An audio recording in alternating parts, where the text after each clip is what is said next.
Yeehaw, it's YouTube Tuesday. It's Tuesday morning. I've only got a few minutes because we landscape on Mondays and Tuesdays.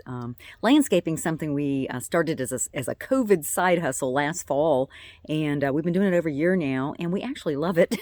We work at some beautiful places, and you know, it brings in extra money for the young people that work here and for the farm. So anyway, but I've just got a minute. Wanted to sneak this in because when I get home, it'll be getting dark, and I promised you a look around at how we're finishing our winter prep. I'm going to turn you around here. Gets a little frosty this morning. And you can see on the grass and everything. Last time we talked about winter prep at the farm, we looked at the hoop house and the gardens up here. We're going to go back into the animal area briefly. It's hard to see much exactly what's going on. Everything's so barren and frozen now.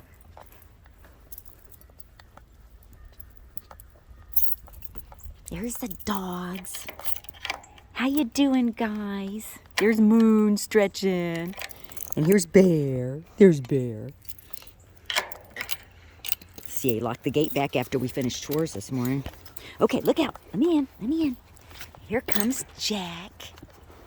Yeah, good dogs. Good dogs. Yes, good dogs. Good dogs. Yes. Okay. As you can tell, everything is pretty frozen. We're finishing, we're going to be finishing mulching all the areas up here, the herb beds and the kitchen garden over there. Here's our medicinal hemp area where we grew plants this last year, and we're going to be growing 25 more plants this year of high CBD, low THC plants. We are certified registered growers of CBD hemp. And here's our lavender bed. Look, everything looks so frosty. Here's our cut flower bed. We've got everything planted here, and we got some weeds growing there too. But so we'll have cut flowers in the spring for you to enjoy. The rabbits, the plan for the rabbits, we're actually going to be making, this winter, we're making their enclosure bigger. We're going to bring it out to the edge of the cut flower bed, make it bigger, and put some benches in there because people just love coming and sitting and enjoying the rabbits. But we'll take a quick look at them.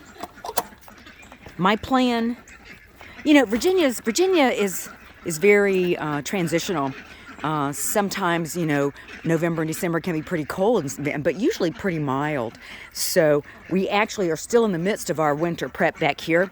We're going to be adding sticks and straw, you know, branches and straw all around this pallet hotel, which is where they burrow up underneath. And then all the rabbits over here.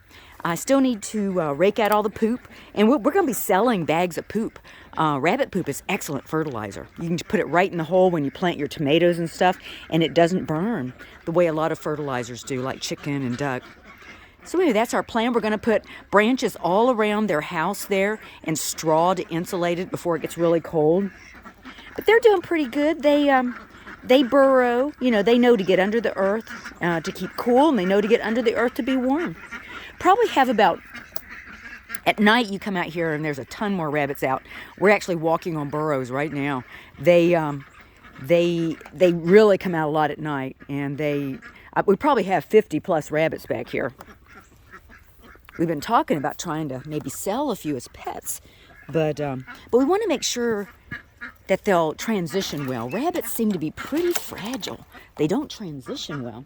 Let me make sure I latch this gate back good. The dogs love rabbit. Then we've got our ducks. For some reason, the ducks were not laying for a while, but now they're back laying, so they must be happy ducks again. Basically, our plan for them is we've got plastic on the windows. If it gets really cold, we do shut up the ducks. And hey bear, we do shut up the ducks and the chickens, but normally we just leave them out. They love to sleep on this high hide. And so the chickens and the ducks, it's just basically making sure their doors on each end of their coop have plastic to keep the north winds out. You can see through the coop. Now we normally leave it all open, but if it gets really cold at night, we will take them off the high hide and put them in the coop and keep them warm, and then we'll let them out first thing in the morning. But right now everything's so frozen. Back here is one of our back vegetable gardens that has edible flowers on the back end of that garden, and then on the right is collards and kale. And, you know, before it started getting winter, we actually got our outbuildings painted. We got this small barn painted, and we got the one up front, the feed shed. So we're real happy with that, to get that done before it gets really cold. Hey, guys. Bear and Moon are walking me around. Let's see where Jack is. We were in the Matthews Christmas Parade Saturday. It was amazing. The dogs did really good, and we were very, very proud of them. I tell you, though, it's become very obvious to me that, you know, Bear especially is too much for me to handle. He weighs more than I do, and he can really drag me down the street. So I'm going to have to get him trained if I'm going to be handling him much, because I don't want to get hurt. That's one of the things. Oh, here's Jack. Here's Jack. Jack is the senior dog back here. He's a good boy. They're all good dogs, very good dogs. Like I said, we were very proud of them in the Matthews Christmas Parade. We'd never done anything like that before, and it was quite interesting. But anyway, as far as the dogs, you know, they live in this little house over here. We got that stuffed with straw, and they love the cold weather. So, but that's kind of our plan back here, and we'll just continue to work with the weather. Virginia usually gets cold mostly around January, February. So we'll just keep working with our plan. This week's actually going to be pretty warm, so we're actually going to open up that low tunnel where all the herbs are overwintering, and open up each end, and we'll have it open all week. I crawl in there about once a week or so, and once every few weeks or to a month or so during the winter and water. They don't need much water when they kind of go dormant. And over there in the distance, you can kind of see we have one beehive that we're trying to overwinter. So hope they make it. It's tough on bees these days. Our world is just so toxic. But we never give up on that. We will always try to keep bees. Okay, walking over this way, we're actually having an event next week on the winter solstice, which is December 21st. We're going to be having special music and readings and meditations and prayers. We're going to have candles all over the labyrinth. I'll show you the labyrinth real quick. We'll have this fire lit and be doing some songs here. We'll have the fire lit over at the labyrinth and be doing some special presentations there. So peaceful as you walk across the bridge. We've actually invited some special guests to contribute to the winter solstice celebration here. Like I said, December 21st, 5 to 7. And here's our labyrinth.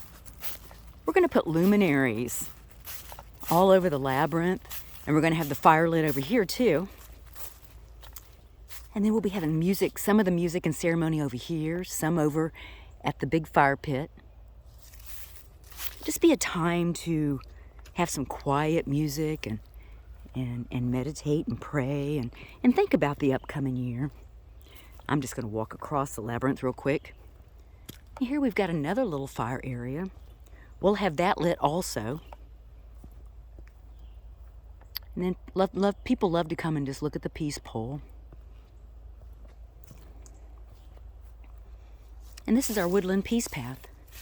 We're going to have luminaries through here too. And you can actually walk the peace path. There's actually 7 little benches and plantings and little areas you can sit and meditate on the path. So the winter solstice celebration will be a quiet gathering just to think about the future and plan. You can see all the bricks that are painted here.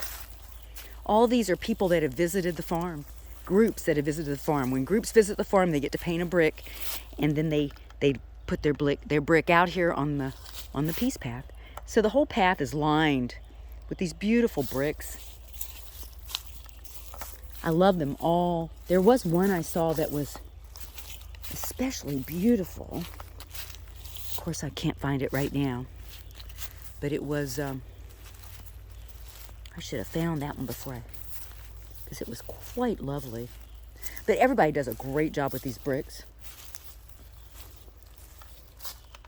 But anyway, if you live local, try to catch our winter celebration. Like I said, that'll be our last. It's going to be a Facebook Live too. We're going to put it Facebook Live. It'll be our way of saying Merry Christmas, Happy Holidays, and we wish you peace in the new year. So keep an eye out. I've got a flyer, going its rounds on Facebook about it, and if I find out in time who all's coming to present, I'll put their names out there too. But believe me, there's going to be some people here. We're going to have some prayers, meditations, special music, quiet, time, just to walk the labyrinth and the peace path, and just kind of, just sit and reflect a little bit. Isn't that always very healthy? Anyway, sing a song of wellness into the new year. Well, you'll be. Merry Christmas.